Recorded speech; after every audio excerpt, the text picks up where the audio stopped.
A unção do Espírito é uma capacitação sobrenatural sobre nós.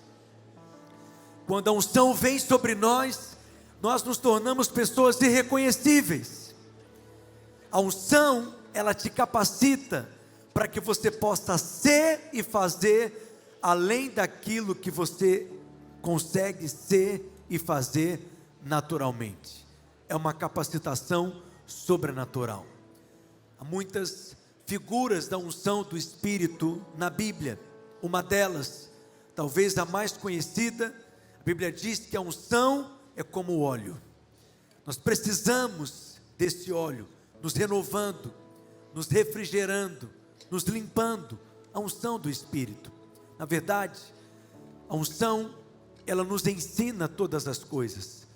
E quando eu falo sobre a unção do Espírito, na verdade eu estou falando sobre o enchimento do Espírito. E esse é o segredo para tudo na vida. Eu sou pastor há 17 anos. E às vezes, aconselhando casais, e ainda faço muito isso, e muitos casais, quando vêm se aconselhar comigo, e às vezes estão passando por um tempo de crise, de desgastes, a primeira pergunta que eu faço é: vocês já oraram a respeito disso? Vocês oram a respeito disso?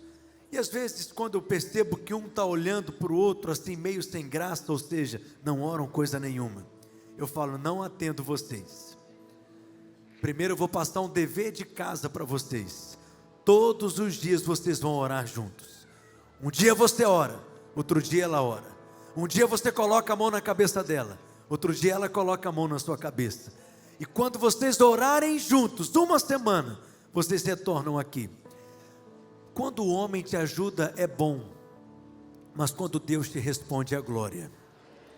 Você não deveria procurar o homem antes de procurar a Deus. Tenha sempre Deus como primazia. Ele precisa ser o primeiro recurso, não o último recurso. A oração é o primeiro recurso, não o último recurso. Quem está me acompanhando aqui? Eu nunca vi um casal se divorciar em oração. Nunca vi.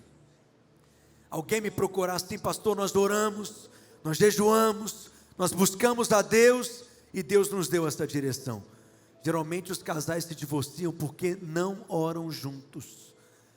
E não há outra maneira de você se encher do Espírito, senão principalmente por meio da oração. A forma de você se manter cheio do Espírito, com o seu coração aceso para Deus, conectado com o céu, plugado com o céu, é por meio da oração.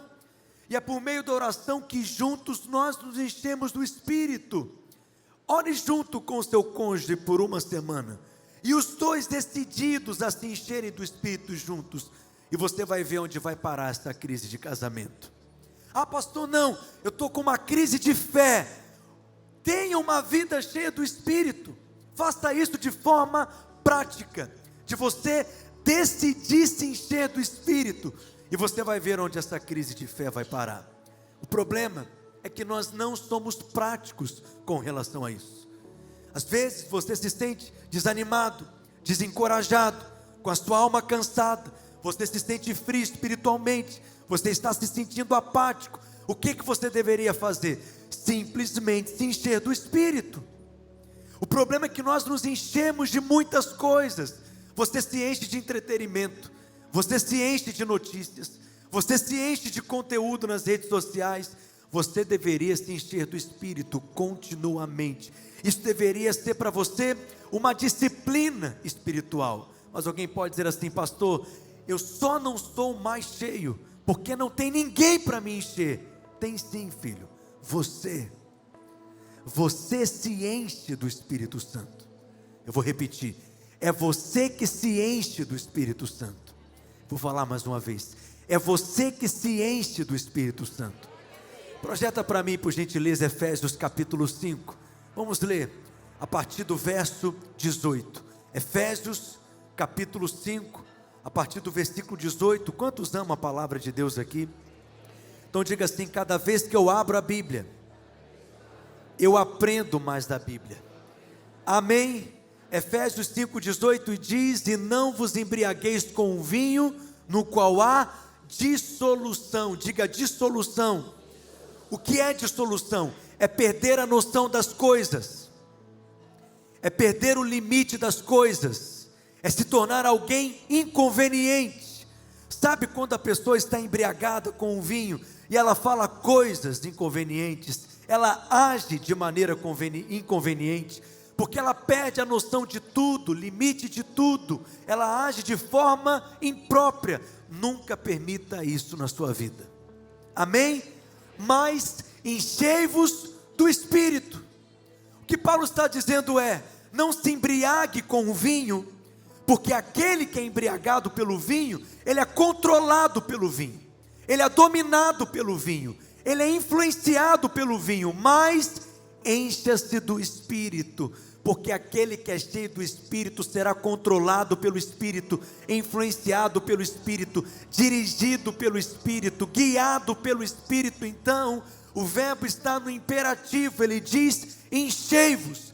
É você que se enche do Espírito, é você que decide se encher do Espírito. Como, Paulo? Ele responde, no verso seguinte, 19, ele diz: falando. Diga comigo, falando. Ninguém é cheio do Espírito com a boca fechada. Quanto mais silêncio, mais opressão. Você precisa silenciar os seus lábios de toda palavra de murmuração, de toda palavra de crítica, de toda palavra de lamentação. Feche os seus lábios para toda palavra de condenação, mas abra sua boca para falar outras coisas. Ele diz: falando entre vós, leia comigo, com salmos, entoando e louvando de coração ao Senhor. Leia, com hinos e cânticos espirituais, versículo 20, leia bem forte, dando sempre graças por tudo a nosso Deus e Pai, em nome do nosso Senhor Jesus Cristo. 21, e sujeitando-vos uns aos outros no temor de Cristo. Quando você faz isso, você se enche. Só que você não deveria fazer isso apenas no domingo, 11 horas da manhã, não. Isso deve ser para você um hábito, um modo de vida, um estilo de vida. Todos os dias receber uma porção nova do Espírito, todos os dias. Mas assim mesmo, pastor, é todo dia. Veja, tem pessoas que tomam vitaminas todos os dias, tem pessoas que tomam suplementos todos os dias, tem pessoas que tomam medicações todos os dias, injeções todos os dias. Receba uma dose do Espírito todos os dias, e você vai ver que toda ansiedade cairá por terra, todo desânimo, todo cansaço na alma, toda depressão, todo medo, toda insegurança. Alguém diz amém? Me ajude a pregar, diga para o seu vizinho: é disso que você precisa diariamente, uma nova porção do Espírito. Diga glória a Deus. Pastor, então você está me ensinando uma fórmula. Não é uma fórmula, é um relacionamento. É você se relacionar com a pessoa do Espírito Santo, é você cultivar um relacionamento com a pessoa do Espírito Santo. Infelizmente, muitos crentes enxergam o Espírito Santo apenas como um poder, enxergam o Espírito Santo apenas como um combustível celestial, como uma força, uma energia, sendo que na realidade o Espírito Santo é uma pessoa. Pegue na mão de quem está ao seu lado por um instante, segure na mão dessa pessoa, diga assim para ela: o Espírito Santo, para mim, precisa ser mais real do que a sua mão que eu estou segurando agora. Quantos dizem amém? O Espírito Santo não está distante, Ele está dentro, Ele não está longe, Ele está próximo. Basta buscá-lo, basta invocá-lo, e Ele vai se revelar a você. Você pode se encher do Espírito continuamente, e é sobre o Espírito Santo que eu vim compartilhar com você nesta manhã. Quantos querem aprender mais sobre o Espírito Santo? Então vá comigo no Evangelho de João, no capítulo 14, nós vamos ler os versos 16 e 17. A Bíblia diz: e eu rogarei ao Pai, Jesus está dizendo, e Ele vos dará outro Consolador, Diga comigo, Consolador.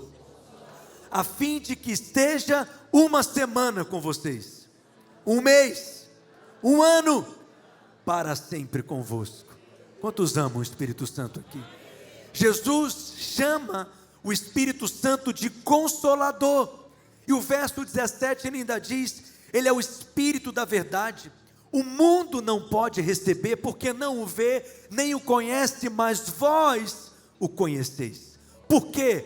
Porque Ele habita convosco. Até aquele tempo o Espírito Santo, por meio de Jesus, habitava com os discípulos. Ele era o Deus Emanuel, o Deus conosco. Mas no futuro Jesus está falando de um tempo em que o Espírito não estaria apenas com eles, mas estaria neles. E hoje nós vivemos essa realidade. O Espírito de Deus habitando dentro de nós, o Espírito de Deus residindo dentro de nós.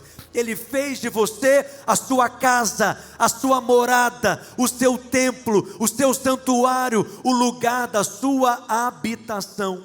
No céu, você não vai estar mais perto de Deus do que você já está hoje, porque Ele habita em você, Ele reside em você, e Ele é chamado por Jesus de Consolador. A palavra Consolador no grego é a palavra Paráclitos. Paráclitos possui uma definição poderosa. Aqui foi traduzido como Consolador, mas essa palavra também poderia ser traduzida como encorajador. O Espírito Santo é aquela pessoa maravilhosa que habita dentro de você, que em todo tempo está ali te encorajando, te reanimando, te dizendo: não pare, não desista, permaneça, persevere, a promessa está aí. Olhe para a palavra, olhe para Cristo, tire os olhos das circunstâncias, mantenha os seus olhos fixados naquele que é o autor e o consumador da sua fé. Imagine você ter uma pessoa maravilhosa habitando dentro de você, em todo tempo te levantando, em todo tempo te encorajando, em todo tempo te trazendo novo ânimo. Uma outra palavra que define Paráclitos é conselheiro. O Espírito Santo é aquele que traz o conselho certo, na hora certa, na pinta, na mosca, exatamente aquilo que você precisa ouvir. Não importa qual seja a dúvida, não importa qual seja a insegurança, qual caminho entrar, qual decisão tomar, qual porta entrar, o Espírito Santo ele quer te aconselhar. Uma outra palavra que define Paráclitos, eu amo essa expressão, ele é aquele lado a lado. O Espírito Santo na segunda-feira ele está lado a lado, na terça-feira ele está, eu quero te ouvir, lado a lado, na quarta-feira ele permanece, pela manhã ele está, e na tarde ele está, e à noite, e de madrugada, quando o seu marido está roncando no 10º sono, você está ali, o Espírito Santo ele permanece lado a lado, ele não te deixa. Não, eu vou repetir, ele não te deixa, ele não te larga, ele não te abandona. Se todos te deixarem, ele permanece lado a lado. Se todos te abandonarem, ele permanece lado a lado. Se todos virarem as costas para você, ele permanece lado a lado. No capítulo 16, algumas páginas à frente na sua Bíblia, no Evangelho de João, no verso 7, Jesus, ainda falando sobre o Espírito Santo, ele diz: mas eu vos digo a verdade, convém-vos que eu vá, porque se eu não for, o Consolador não virá para vós outros, se porém eu for, eu vô-lo enviarei. O Senhor Jesus estava falando sobre essa pessoa maravilhosa do Espírito Santo, parafraseando, ele está dizendo: olha, é muito melhor para vocês que eu vá, porque se eu não for, o Consolador não virá. Eu fico imaginando um ponto de interrogação na testa dos discípulos: como assim? É melhor para nós que o Senhor vá? O Senhor é o Cristo, o Senhor é o Messias, o Senhor é o ungido, o Senhor é o Filho de Deus. Mas eu imagino que é como se Jesus estivesse dizendo: olha, se vocês soubessem a respeito de quem eu estou falando, se vocês soubessem a respeito desta pessoa maravilhosa que eu estou falando, Jesus estava falando a respeito do Espírito Santo. a graça de Deus torna-se possível na sua vida, porque a maior expressão da graça que você pode ter e receber é a habitação do Espírito de Deus em você. Você não entendeu? A maior de todas as bênçãos não é o céu. A maior de todas as bênçãos não é o perdão dos pecados. São bênçãos poderosas, mas a maior de todas elas é ter o céu dentro de você, por meio da pessoa do Espírito Santo. Ele habita em você, e Ele permanece, e Ele deseja se relacionar com você. Isso é vital para a vida do crente, é uma necessidade para todo crente. Só é possível viver uma vida abundante, plena, só é possível viver uma vida cristã vitoriosa se formos cheios do Espírito, porque é o Espírito que nos capacita para fazer a vontade de Deus. Isso não pode ser para nós mais uma doutrina, precisa ser uma experiência. No dia em que você creu em Cristo com o seu coração e o confessou com os seus lábios como seu Senhor e Salvador, nesse dia você foi regenerado, nascido de novo, recebeu um novo coração, e esse novo coração que você recebeu, ele é o lugar da habitação do Espírito de Deus. Hoje ele é residente em você, ele fala com você no seu dia a dia, ele desperta em você fome e sede pelas coisas de Deus. E você pode ser guiado pelo Espírito Santo em tudo. Isso não é apenas para alguns supercrentes. Isso não é para um grupo seleto, selecionado, escolhido a dedo. Isso é algo que está disponível para todo filho de Deus. Eu quero te encorajar. Ouvir o Espírito é simples. O Espírito fala mais com você do que você imagina. É porque você não percebe. Às vezes nós queremos experiências extraordinárias, mas você é ovelha, ovelha é dócil, basta Ele falar ao seu coração, e você é capaz de perceber a sua voz, e seguir a sua direção. Ouvir o Espírito é simples. Imagine você, ser guiado pelo Espírito em cada área da sua vida, ser guiado pelo Espírito em cada decisão, desde aquelas mais complexas, aquelas que terão uma repercussão maior na sua história, como aquelas que são mais simples. O Espírito Santo deseja nos guiar em tudo, nos dirigir em tudo, porque Ele deseja que você se relacione com Ele. Passamos o final de semana aqui ensinando a respeito da graça de Deus, a nossa herança em Cristo, a justificação pela fé, a libertação de toda a maldição, a nossa redenção em Cristo, o perdão dos pecados, somos herdeiros de uma promessa. Tudo isso é poderoso, maravilhoso, mas alguém pode perguntar: qual é o centro de tudo isso? O centro é Cristo em vós. Deus veio habitar dentro de você, e porque o Espírito de Deus habita em você, você é abençoado. Porque o Espírito de Deus habita em você, você é próspero. Porque o Espírito de Deus habita em você, você é sábio. Você é sarado. Você é curado. Todas as bênçãos da nova aliança, o centro de todas essas coisas é Cristo em vós. Colossenses capítulo 1, versos 26 em diante. O mistério que estivera oculto dos séculos e das gerações, agora todavia se manifestou aos seus santos, aos quais Deus quis dar a conhecer qual seja a glória desse mistério entre os gentios, isto é, Cristo em vós, a esperança da glória. O verso 28 diz, Colossenses capítulo 1, verso 28, Paulo completa dizendo: o qual nós anunciamos.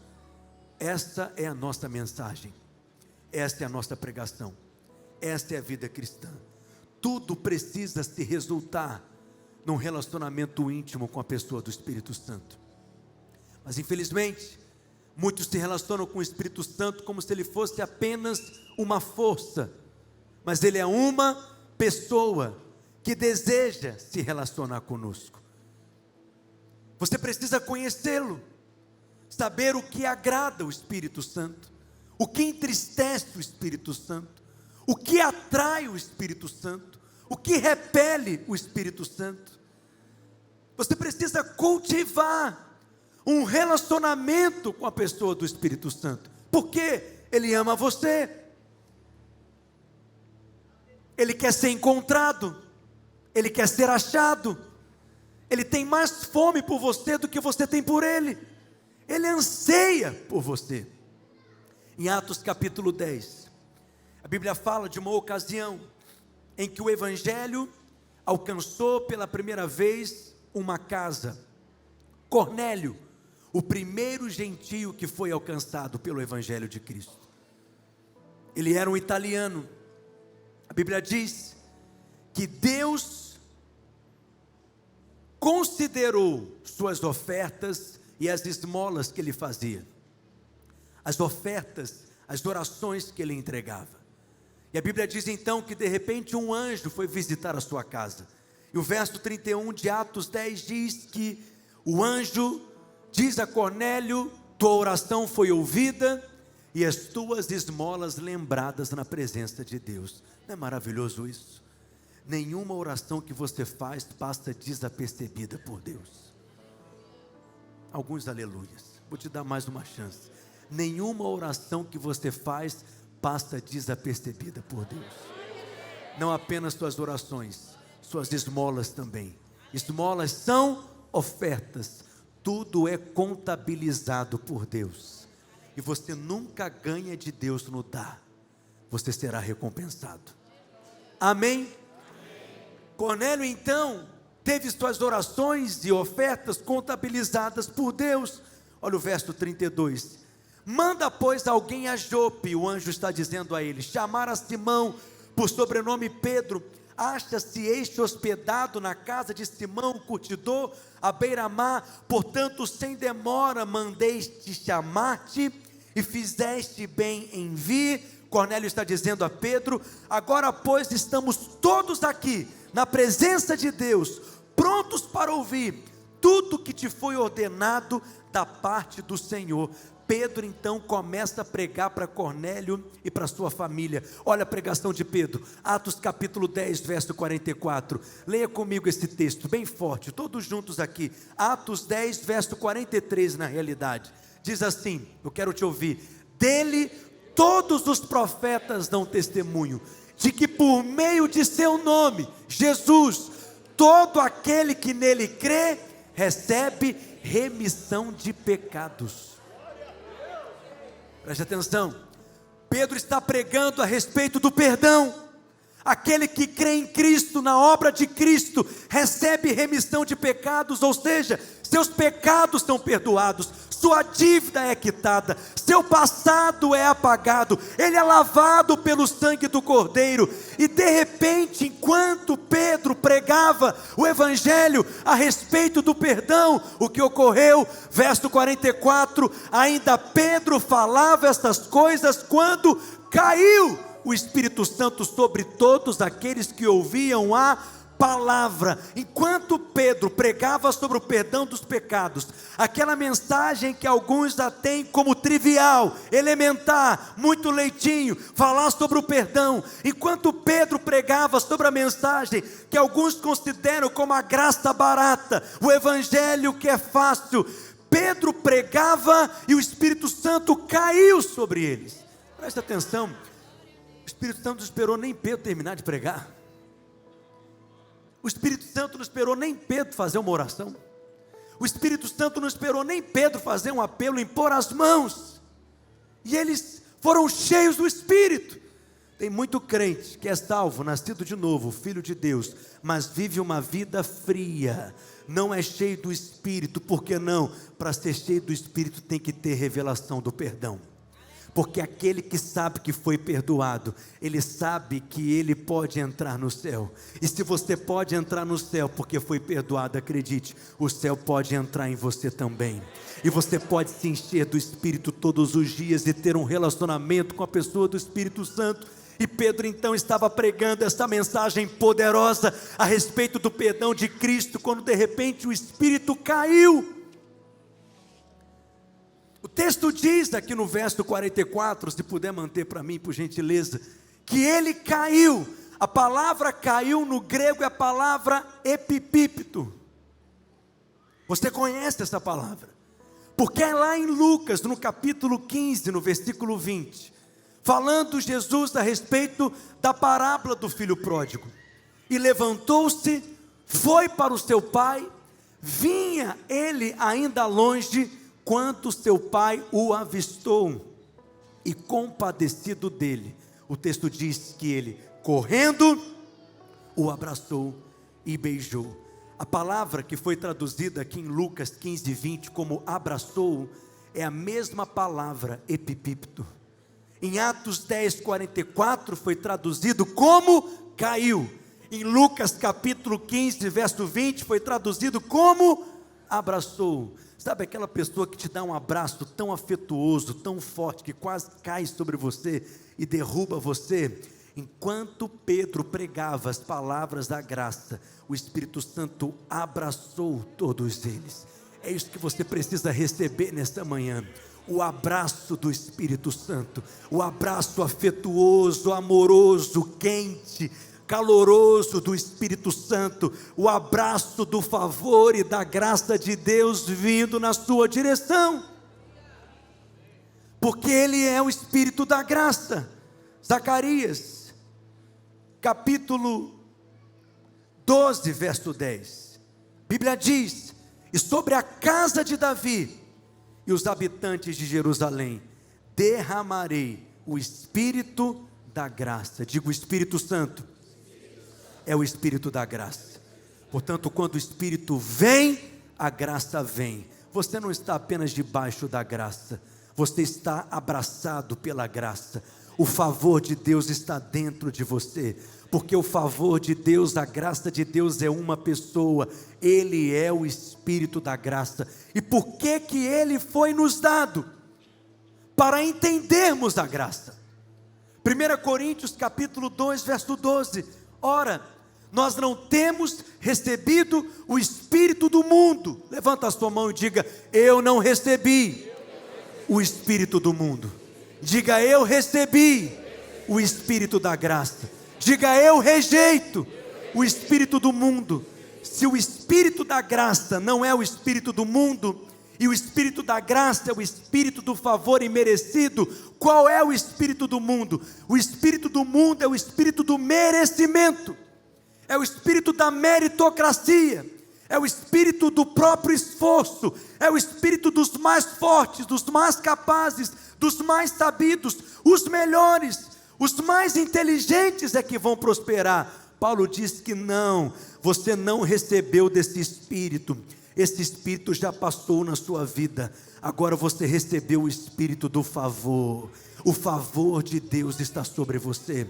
Você não entendeu o que eu disse, eu vou repetir, o favor de Deus está sobre você. Não me convenceu ainda, eu vou falar mais uma vez, o favor de Deus está sobre você.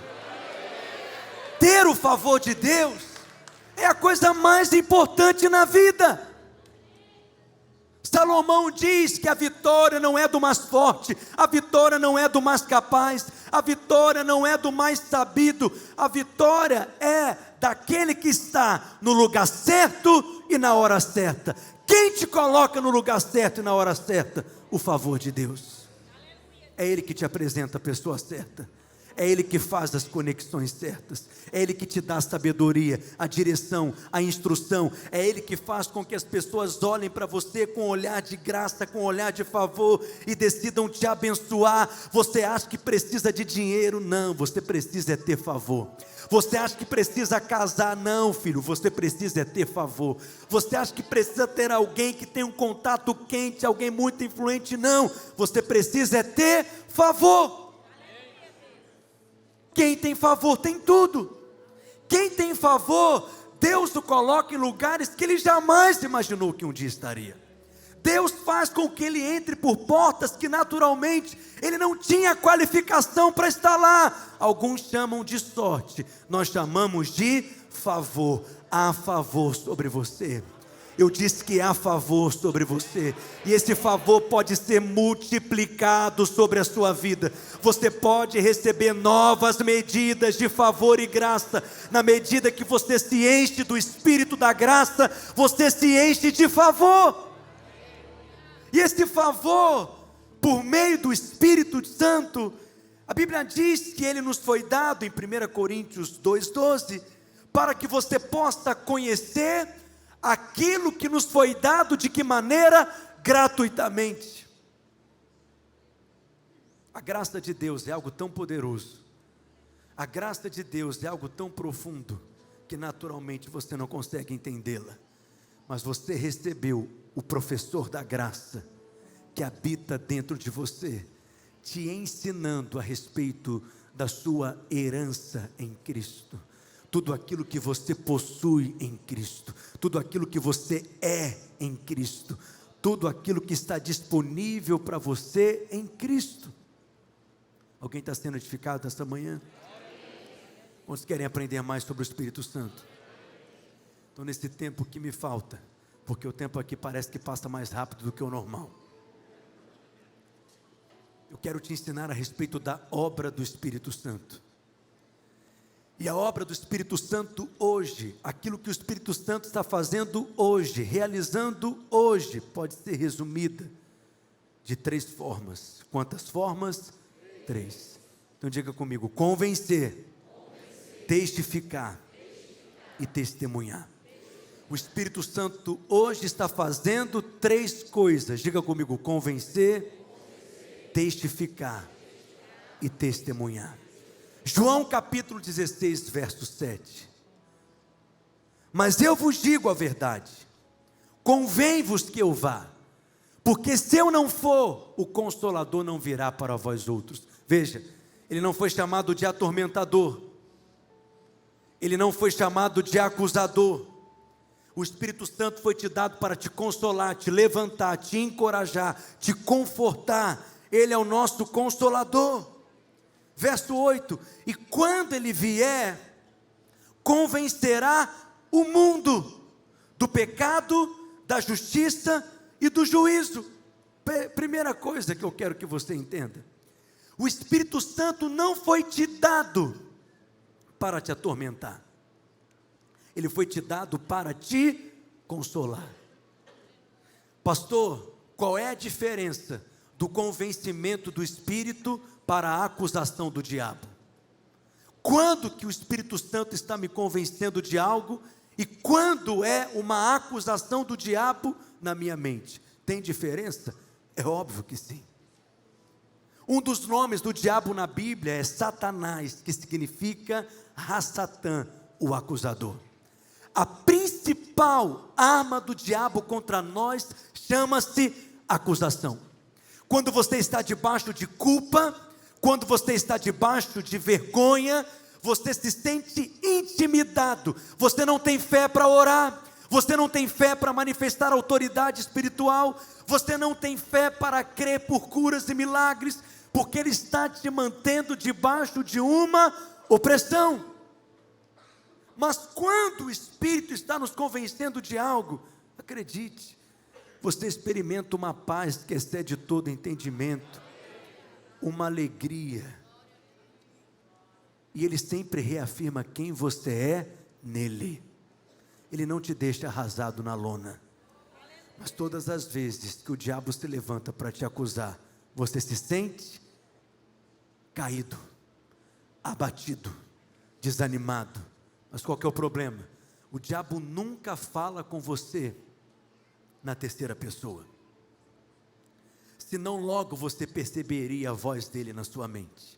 Da onde que está vindo essa voz? Você é um fracasso, você nunca vai dar certo na vida, seu casamento tem que acabar mesmo. Não, ele sempre fala com você na primeira pessoa. de maneira que você pensa que aquele pensamento teve origem em você. Não, filho, veio do quinto dos infernos, no terceiro corredor à direita. É a voz do maligno na sua mente. Rejeita ela hoje em nome de Jesus. Por que muitos não querem ter um relacionamento com o Espírito Santo? Porque é muito ruim se relacionar com alguém que todo o tempo está te acusando, está te criticando. O que você faz naturalmente com alguém assim? Você se afasta dessa pessoa. É por isso que muitos não se relacionam com o Espírito Santo, porque possuem uma imagem errada a respeito do caráter do Espírito Santo. Mas na medida que você entende que o Espírito Santo é o seu consolador, que está sempre reafirmando quem você é em Cristo, é com essa pessoa que você quer se relacionar. Alguém está aprendendo algo aqui? Segunda obra do Espírito Santo. O Espírito Santo, ele veio para testificar. Diga comigo, testificar. Romanos, capítulo 8. Leia comigo. Romanos, no capítulo 8. Nós vamos ler a partir do verso 15. Porque não recebestes o espírito de escravidão, para viverdes outra vez atemorizados. O Espírito Santo não te amedronta. Um aleluia. O Espírito Santo não te aterroriza. Você recebeu um outro espírito. Ele não te enche de medo, porque você agora é filho. Mas recebeste um espírito de adoção, baseado no qual nós clamamos, Abba Pai. Você só pode falar Abba Pai, porque o Espírito de Deus habita em você. É Ele que te capacita para enxergá-lo como seu Abba, seu paizinho. Essa é uma expressão amorosa, afetuosa e íntima. Eu tenho 2 filhos. Eu tenho um deles que toda noite ele ainda acorda. Só que ele não acorda do quarto dele dizendo: ó, tu que habitas no quarto ao lado. Não. Como ele diz, ele me chama de Pai. Essa é a oração mais profunda que um crente pode fazer. É simplesmente chamá-lo de Pai. Há muitos nomes para Deus na Bíblia. Muitos nomes.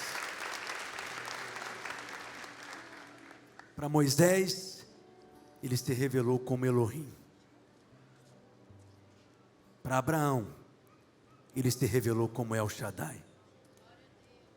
E aí nós vemos todos os nomes redentivos de Deus no Antigo Testamento.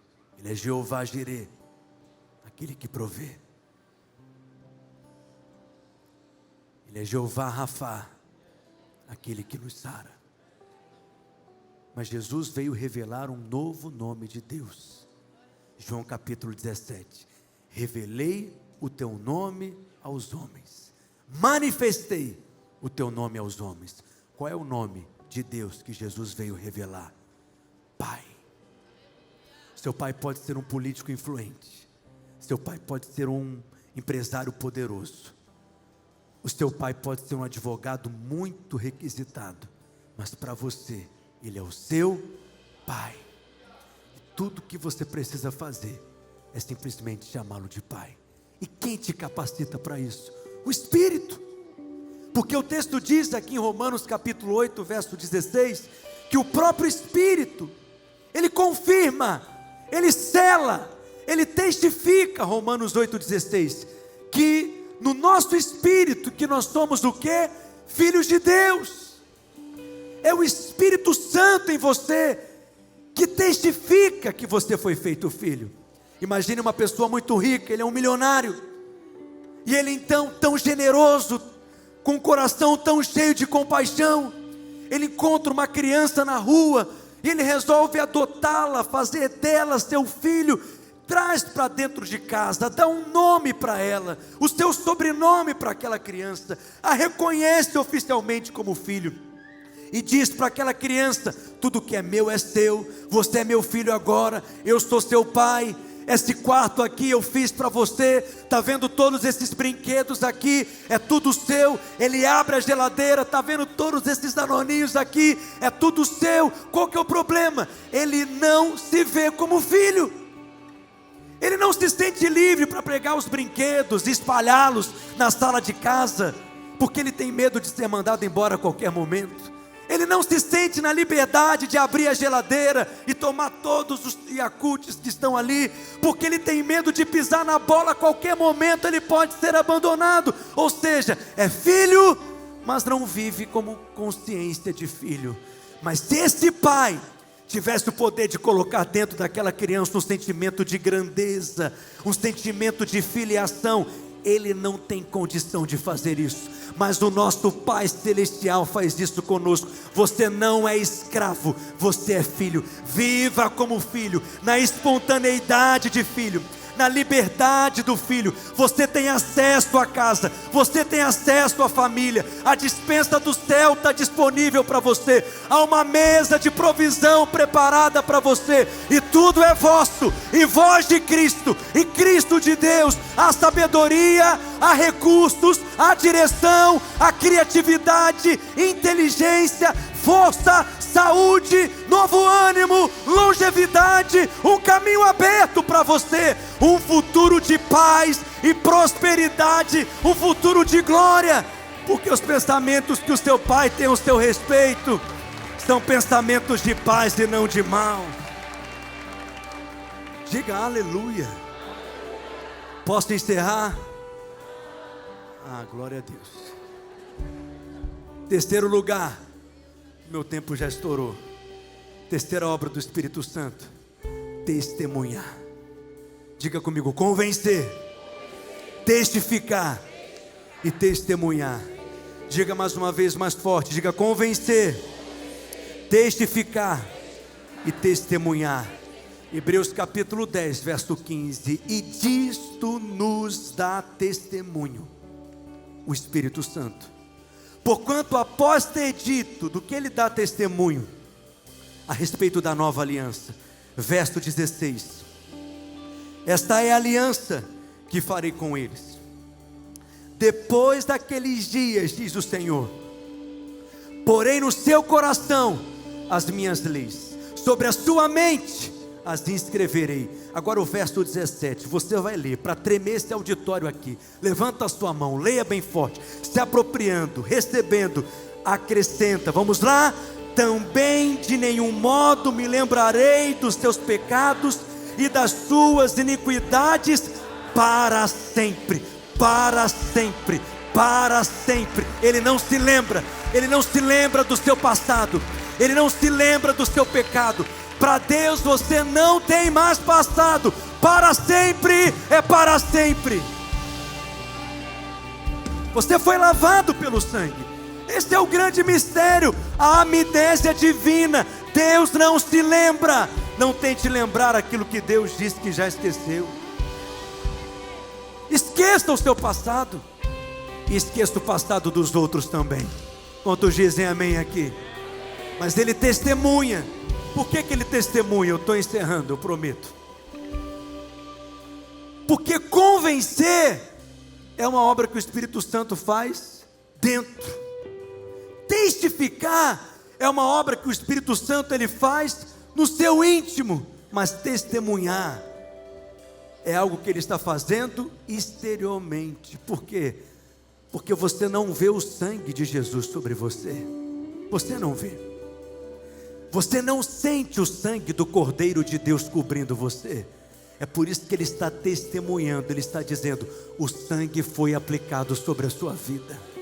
O sangue foi aplicado sobre a sua vida. Você está debaixo do sangue. Você vive debaixo do sangue. 24 horas por dia você está debaixo do sangue. Você caminha guardado pelo sangue, cercado pelo sangue, protegido pelo sangue. Diga: eu estou debaixo do sangue do Cordeiro. Diga: há poder no sangue de Jesus.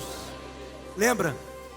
Quando os filhos de Israel eles foram livrados do Egito, Deus disse que eles deveriam pegar o cordeiro, matar o cordeiro, comer da carne do cordeiro. pegar o sangue do cordeiro e aplicar nos umbrais das portas, do lado de fora ou do lado de dentro? Do lado de fora. E eles deveriam então entrar dentro de casa, fechar a porta e comer a carne do cordeiro dentro de casa. E quando o anjo da morte então passasse, ao ver o sangue aplicado ali, ele não poderia entrar. O sangue foi aplicado do lado de fora. Eles não estavam vendo o sangue, mas o Espírito de Deus está dando testemunho. O sangue já foi aplicado sobre a sua vida. O maligno não pode te tocar. Eu disse que o maligno não pode te tocar. O diabo não pode te tocar. O sangue está sobre você. Eu vou falar mais uma vez: o sangue está sobre você. O sangue está sobre a sua família. O sangue está sobre os teus filhos. O sangue está sobre a sua casa. O sangue está sobre o seu casamento. O sangue está sobre os teus negócios. O sangue está sobre o seu GC, sobre essa igreja. Há poder no sangue do Cordeiro. E porque o sangue está sobre você, você é livre para se encher do Espírito de Deus.